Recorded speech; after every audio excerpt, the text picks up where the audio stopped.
నీ జీవితానికి నువ్వే కర్త, నువ్వే కర్మ, నువ్వే క్రియ. వాడెవడో ఏదో చేశాడు, వీడెవడో ఏదో చేశాడు, అందుకే నేను ఇలా అయిపోయాను అని ఏడుస్తూ కూర్చోవడం ఇకనైనా మానుకో.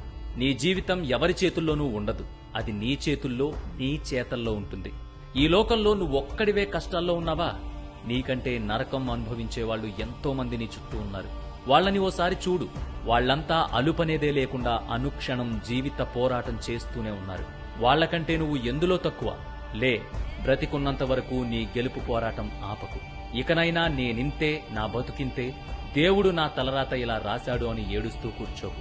నీ కష్టాలకు నష్టాలకు ఇతరులని బాధ్యులుగా చూపించి నీ తలరాత నుంచి తప్పించుకు పారిపోకు. నువ్వు తలుచుకుంటే నీ జీవితాన్ని ఖచ్చితంగా మార్చుకోగలవు. నువ్వు కోరుకున్న స్థాయికి చేరుకుని అనుకున్నది సాధించగలవు. ఇకనైనా ఓ కొత్త జీవితాన్ని సరికొత్తగా మొదలుపెట్టి అత్యున్నతంగా జీవించు. లేదంటే కనీసం అలా జీవించడానికి ప్రయత్నించు. అర్థమైందా?